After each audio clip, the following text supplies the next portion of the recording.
اور پھر آگے بڑھنے سے پہلے پیچھے جا کے دوبارہ سے ان نکات کے اوپر غور کرنا ہے کہ کیا واقعی اس نام کے ساتھ جڑنے کے لیے جو کام کرنے تھے وہ میں نے کر لیے، کیا واقعی یہ نام میری زندگی میں جاری اور ساری ہیں۔ پچھلی دفعہ ہم نے یہ سمجھا تھا کہ بسمی کا نحیا یا رب، کہ اے رب ہم تیرے نام کے ساتھ زندہ ہیں، کیا میں اس نام کے ساتھ زندہ ہوں، کیا یہ نام میری زندگی میں جاری اور ساری ہو رہا ہے۔ تو اس کے لیے چند نکات ہیں جو میں آپ کے سامنے رکھتی ہوں، آپ انہیں اپنے پاس نوٹ کرتی چلی جائیے۔ میں نے ان کو پریزنٹیشن کا حصہ نہیں بنایا، میں چاہتی ہوں کہ ہم خود اپنے ہاتھ سے اس کو لکھیں اور پھر ہم انشاءاللہ اس کو اپنے عمل میں بھی لے کر آئیں۔ تو سب سے پہلی بات جو ہم نے اس نام مبارک کے تعارف میں سمجھی ہے وہ یہ ہے کہ اللہ هو المألوہ، اللہ ہی ہے جو المألوہ ہے۔ المألوہ کا معنی کیا ہے؟ المألوہ کا معنی ہے معبود برحق اور مخلوق کی جائے پناہ۔ یعنی یہ عقیدہ ہمارا بہت مضبوط ہو جانا چاہیے اور پختہ تر ہو جانا چاہیے، ہمارا بھی اور ہمارے اہل و عیال کا بھی، کہ اللہ ہی المألوہ ہے، جس کی عبادت، اطاعت، بندگی بلا شرکت غیر مطلوب ہے، کسی بھی قسم کے شرک سے پاک، صرف اور صرف ایک اللہ۔ جب بھی رجوع کرنا ہے اسی کی طرف کرنا ہے، جب بھی کچھ مانگنا ہے تو اسی سے مانگنا ہے، چونکہ وہی ہے کہ جو مرجع اور ماوا ہے، وہی ہے کہ جو المعلو ہے۔ تو الہ کا جو مفہوم ہم نے سمجھا ہے اور الہ کے جو معانی گہرائی کے ساتھ ہم نے سمجھے ہیں، ان معانی کو سمجھ لینے کے بعد ہمارا یہ مقصد ہو جانا چاہیے، ہمارا یہ نصب العین ہو جانا چاہیے، ہماری نگاہیں اس بات پر ٹک جانی چاہیے کہ اللہ ہی المألوہ ہے، لا الہ الا اللہ۔ پہلا نقطہ یہ تھا۔ دوسرا یہ ہے کہ اللہ سبحانہ و تعالیٰ کی ایسی اطاعت اور بندگی اختیار کرنی ہے کہ جس کے اندر جبر، نفرت، بے دلی، بیزاری کا شائبہ تک نہ ہو۔ یعنی ہم مجبور ہو کے نہ اس کی مانیں، مجبور ہو کے نہ اس کی طرف جائیں، مجبوراً یا بے دلی کے ساتھ یا بیزاری کے ساتھ اس کی عبادت نہ کریں، بے دلی کے ساتھ یا بیزاری کے ساتھ اس کی اطاعت اختیار نہ کریں، بے دلی اور بیزاری کے ساتھ نیکیاں نہ اختیار کریں جو جس بھی شکل کی ہوں، بلکہ اس کے اندر ایک والہانہ محبت ہو، ایک والہانہ شوق کی کیفیت ہو، رغبت و رہب ہو، خود سپردگی کی کیفیت ہو، تعظیم ہو، اجلال ہو، توکل ہو، یقین کا گہرا جذبہ موجود ہو، پختہ یقین ہو اس کے اوپر کہ جس طرح سے ہم نے الہ کا ایک معنی سمجھا تھا کہ اہل عرب اونٹنی کے اس بچے کو بھی الفصیل کہتے ہیں کہ جس کو ماں سے جدا کر دیا جائے اور وہ اس درد میں، اس جدائی کے درد میں بلبلا اٹھے۔ ایسے ہی مومن کا یہ حال ہو کہ وہ صرف خوف کی وجہ سے ہی نہیں کہ اگر اللہ تعالیٰ کو ناراض کر لیا تو سزا ملے گی، جہنم میں جانا پڑے گا، نقصان اٹھانا پڑے گا، یہ والی کیفیت ہی نہیں، بلکہ یہ کیفیت اس پر غالب رہے کہ جب بھی اس کو پکارنا ہے تو محبت اور شوق کے ساتھ، رغبت اور رہبت کے ساتھ، خود سپردگی اور تعظیم کے ساتھ، اور اس کی عظمت کو سامنے رکھتے ہوئے اس پر پورا توکل کرتے ہوئے اپنے یقین کو بہت گہرا کرنا ہے، اور یہ پکارنا ہے اور بار بار پکارنا ہے اور ہر روز پکارنا ہے، لا محبوب ولا مرغوب الا اللہ، لا محبوب ولا مرغوب الا اللہ، لا مرغوب الا اللہ۔ یعنی اللہ کے سوا نہ کوئی محبوب ہے، اللہ کے سوا نہ کوئی ایسا ہے کہ جس کی طرف بار بار پلٹا جائے، بار بار جایا جائے، اور اللہ کے سوا کوئی ایسا نہیں کہ جس کی ناراضی کے خوف سے ڈرا جائے، اس بات کا خوف ہو کہ کہیں وہ مجھ سے ناراض نہ ہو جائے۔ تو دوسرا نقطہ یہ تھا کہ اس کی تعظیم ایسی تعظیم ہونی چاہیے۔ اور تیسرا نقطہ ہے وہ ہے کہ اللہ سبحانہ و تعالیٰ کی عظمت کا ایسا شعور ہمیں حاصل کرنا ہے، ایسا شعور، ایسا کنیکشن، ایسا رابطہ اس اللہ کے ساتھ ہمارا ہو، اس رب کے ساتھ ہمارا ہو کہ جس کو ہم نے مانا کہ یہ میرا رب ہے، جس کا نام میں اپنی زبان پر لے کر آتی ہوں اور بار بار لے کر آتی ہوں، تو اس کے عظمت کا ایسا شعور ہو جس کے اندر اس کے کمال، جلال و جمال اور دیگر تمام اسماء و صفات کی معرفت کی گہری چھاپ موجود ہو، اور ایسی گہری معرفت اور ایسی پہچان جو مجھے اس کے تمام حکموں کی بجاوری پر آمادہ کرے، یعنی دل سے میں اس کی ہو جاؤں، محبت سے میں اس کی طرف جاؤں۔ کیوں؟ اس لیے کہ وہ میرا خالق و مالک ہے، پوری کائنات کو اس نے بنایا میرے لیے، اور وہ میرے انتظام و انصرام میں، میری ضرورتوں کو پورا کرنے میں وہ ہر وقت میرا خیال رکھ رہا ہے، اور وہ غافل نہیں ہے مجھ سے، میرے حالات سے وہ غافل نہیں ہے۔ وَمَا اللَّهُ بِغَافِلٍ عَمَّا يَعْمَلُونَ، جو کچھ میں کر رہی ہوں اس سے بھی وہ غافل نہیں ہے، اس کو سب معلوم ہے، اس کو سب پتا ہے کہ کیا ہو رہا ہے، میری ضرورتیں کیا ہیں۔ ابھی میں کل سوچ رہی تھی کہ کیا عجب ہے یہ نظام اللہ تعالیٰ کا، کہ ہم اگر اپنے محلے یا اپنے شہر پہ غور کریں تو یہ پورا محلہ یا پورا شہر اپنے اپنے گھروں میں جو جیسے بھی ہے آباد ہے، اور ان کی ضرورتیں پوری ہو رہی ہیں، کھا رہے ہیں، پی رہے ہیں، کوئی کم کھائے یا زیادہ، جیسے کچھ بھی ہے اس کا زندگی کا نظام چل رہا ہے۔ اور دوسری طرف غور کریں، وہ ایک شہر یا ایک علاقہ جہاں پر زلزلہ آیا ہے اور وہاں پر لوگ متاثر ہوئے ہیں، اور کیا عجب بات ہے کہ پوری دنیا ان کی فکر کر رہی ہے اور مل کر بھی ان کی ضرورتوں کو پورا کرنے کی کوشش کر رہی ہے، لیکن آسان نہیں ہے ایسا کرنا۔ ذرا سوچیں اس کے اوپر۔ ہر طرح سے امداد جا رہی ہے، لیکن لوگ ابھی بھی ضرورتوں کے اندر موجود ہیں، اس حالت میں موجود ہیں کہ جہاں ان کی بے شمار ضرورتیں ہیں، اور کئی ہفتے نہیں، کئی مہینے نہیں، کئی سال لگ جائیں گے۔ جو دنیا سے چلے گئے ان کو تو کوئی لوٹا نہیں سکتا،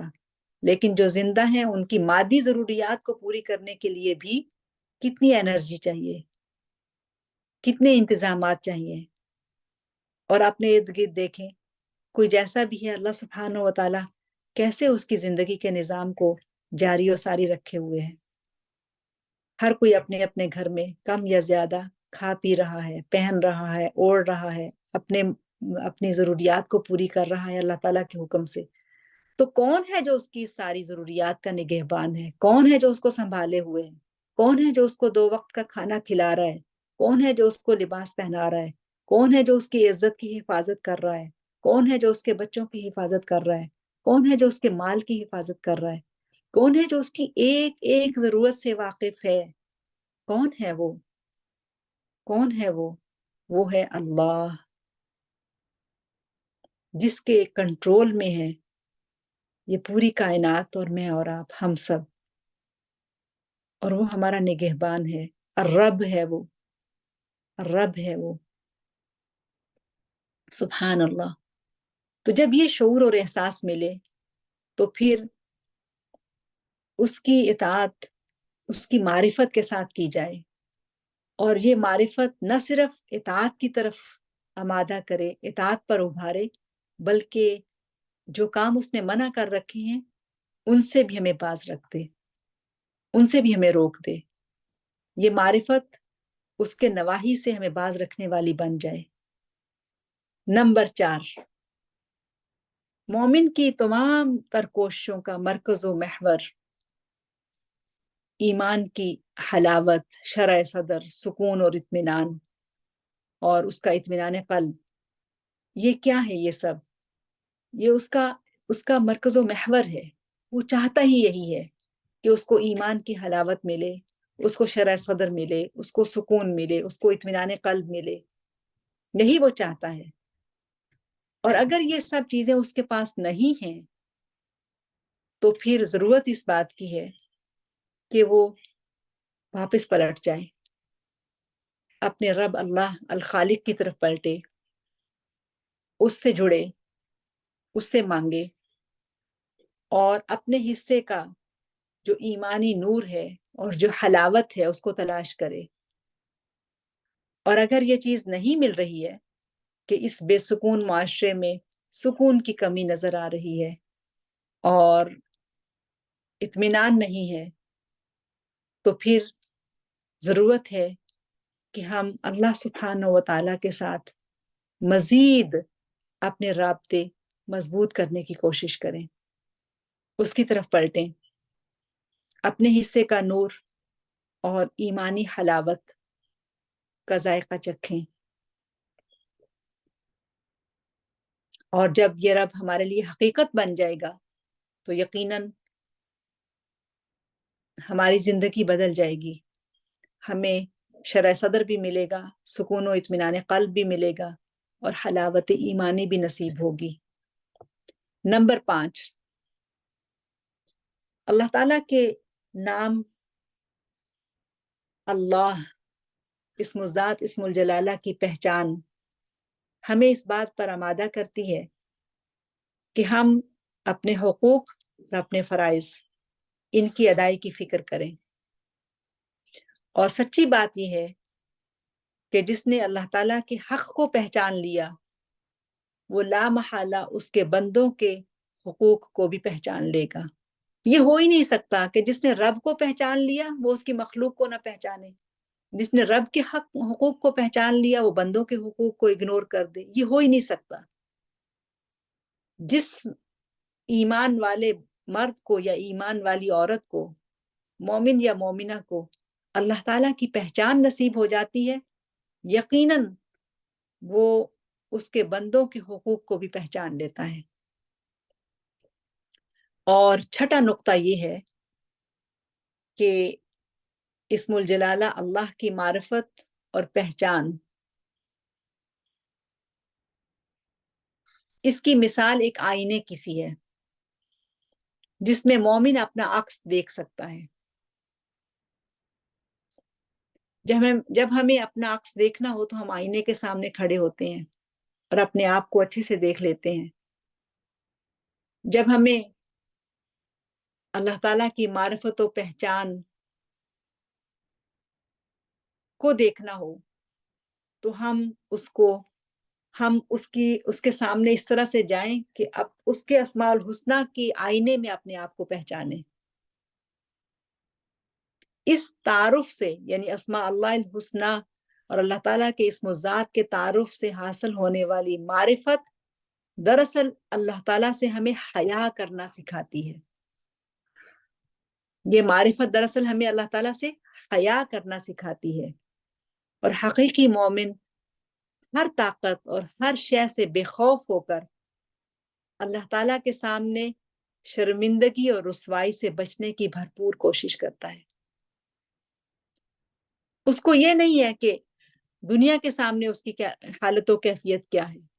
اس کو یہ خوف ہے کہ کہیں اللہ تعالیٰ کے سامنے وہ رسوا اور بے عزت نہ ہو جائے۔ تو اللہ تعالیٰ سے حیا کرنا سیکھیے۔ اور 7واں نقطہ یہ ہے کہ اس میں مبارک اللہ کا ادب و احترام کرنا سیکھیے۔ یہ ادب و احترام ظاہراً بھی ہے اور باطناً بھی ہے۔ اگر اللہ کا نام سامنے لکھا ہو تو اس کا احترام کیجیے، اور اگر اللہ کا نام دل پر لکھا ہے یا اللہ تعالیٰ کا نام زبان پر لایا جا رہا ہے تو وہاں بھی احترام اور ادب کا پہلو رہنا چاہیے. وہ زبان کہ جس پر بار بار اللہ کا نام آتا ہے، وہ زبان کیسے ناپاک ہو سکتی ہے؟ وہ زبان کیسے کوئی غیبت کر سکتی ہے، چغلی کر سکتی ہے، دل آزاری کر سکتی ہے؟ یہ وہ ناپاکیاں ہیں، غیبت، چغلی، دل آزاری. یہ وہ زبان کے جو امراض ہیں، یہ وہ تکلیف دہ چیزیں ہیں جو جب زبان سے ادا ہوتی ہیں تو زبان ناپاک ہو جاتی ہے. تو ناپاک زبان کے ساتھ اللہ سبحانہ و تعالیٰ کا پاکیزہ نام پکارا جائے، یا دل کے جو مختلف طرح کی بیماریوں کی آماجگاہ بنا رہتا ہے، امراض القلوب جن کو ہم کہتے ہیں. تو یہ جو دل کی بیماریاں ہیں، حسد، بغض، کینہ، تکبر، یہ سب جو چیزیں ہیں، اگر دل ان کی آماجگاہ بنا رہا ہو یا بنا رہے تو پھر اللہ سبحانہ و تعالیٰ کی معرفت کہاں ٹھہرے گی؟ اس کو دل کے اندر راسخ کرنے کے لیے دل کو صاف کرنا پڑے گا، اس جگہ بنانی پڑے گی نا، صاف کرنا پڑے گا. یہ جو ایک بہت ہی اہم بات ہے کہ التحلیۃ قبل التخلیۃ، کہ تحلیہ اور تخلیہ یہ دو ٹرمز ہیں جو استعمال ہوتی ہیں، کہ کسی چیز کو ایڈون کرنے کے لیے، مزین کرنے کے لیے پہلے اس کو صاف کرنا پڑتا ہے، اور جب ناپاکی اس سے نکال دی جائے تو پھر پاکیزگی کا عنصر اس پر غالب آ جاتا ہے. تو ناپاکی کو نکالنا ہوگا پاکیزگی یا پاکیزہ نام کو وہاں جگہ دینے کے لیے. اگر شہد جیسی پاکیزہ چیز کو محفوظ رکھنا ہو اور اس کو ہم کسی گندے کپ میں ڈال دیں یا کسی گندی بوتل میں محفوظ کر دیں تو یہ نہیں ہو سکتا کہ شہد چاہے کتنی ہی صاف ستھری اور اعلیٰ اور عمدہ ہے، اور اگر اس کو گندے کپ میں ڈال دیا تو وہ پھر اعلیٰ ہی رہے گی، وہ یقیناً وہ بھی گندی ہو جائے گی. تو پہلے کپ کو صاف کرنا ضروری ہے تاکہ اس کے اندر شہد کو محفوظ رکھا جا سکے. وَلِلَّهِ الْمَثَلُ الْأَعْلَى، بہترین مثالیں تو اللہ سبحانہ و تعالیٰ کے لیے ہیں، وہ جو بیان کرتا ہے. وہ ہم بات کو سمجھنے کے لیے بات کہہ رہے ہیں کہ تخلیہ اور تحلیہ، کہ پہلے ہم نے ایمپٹی آؤٹ کرنا ہے اپنے دل کو، اپنی زبان کو پاکیزہ بنانا ہے، اور اس کے بعد اللہ تعالیٰ کی محبت کو اس کے اندر راسخ کرنا ہے، اس کے اندر انڈیل دینا ہے. اور آخری نقطہ جو عملی نقطہ ہے اس نام کے حوالے سے جو میں آپ کے سامنے رکھ رہی ہوں، آپ انشاءاللہ اس نام کے اوپر غور کریں گی، آپ اور نکات سامنے لے کر آئیں گی، اپنے عمل کے لیے اور چیزیں لے کر آئیں گی. لیکن جس چیز کو میں آپ کے ساتھ شیئر کر رہی ہوں اس میں جو آج کی آخری بات ہے وہ یہ ہے کہ اللہ جو ہم سب کا خالق و مالک ہے، جو ہم سب کا معبود ہے، جو ہم سب کا رب ہے، جو ہم سب کا رزاق ہے، جو ہم سب کو زندگی دینے والا ہے، المحیی الممیت ہے، جو خود اپنی ذات میں الحی القیوم ہے، اس کو یا اللہ کہہ کر پکاریے یا اللہم کہہ کر پکاریے، دل سے پکاریے یا زبان سے پکاریے، ہاتھ اٹھا کر پکاریے یا ہاتھ نیچے کر کے پکاریے، اٹھے پکاریے یا بیٹھے پکاریے، نماز میں پکاریے یا نماز کے علاوہ پکاریے، خوشی کے لمحات میں پکاریے، راحت کے لمحات میں پکاریے یا دکھ اور تکلیف کے لمحات میں اس کو پکاریے. جب بھی اس کو پکاریے اللہ کہیے یا اللہم کہیے. اصل مطلوب تو باطن کو اللہ تعالیٰ کی محبت، خشیت، انابت، رغبت و شوق، خوف اور شوق ملاقات اور قبولیت کے یقین کے ساتھ مزین کرنا ہے. اگر ہمیں یہ چیزیں مل جائیں تو اللہ تعالیٰ کی ذات سے امید ہے کہ وہ ہم پر اپنی رحمت نازل کرے گا، ہمارے لیے اپنی معرفت کے در مزید وا کر دے گا، کھول دے گا، اور ہمیں اپنا لے گا، ہمیں اپنا بنا لے گا۔ تو مطلوب دراصل اللہ تعالیٰ کی محبت ہے، رغبت و خوف اور شوق ہے، اور شوق ملاقات ہے، اور پھر قبولیت کا یقین ہے انشاءاللہ۔ اور مومن دو پروں پر پرواز کرتا ہے، امید اور خوف اس کے دو پر ہیں جو اس کو طاقت پرواز دیتے ہیں۔ اور جیسے ہم پرندے کو دیکھتے ہیں کہ وہ پروں کو کھولتا ہے اور سمیٹتا ہے،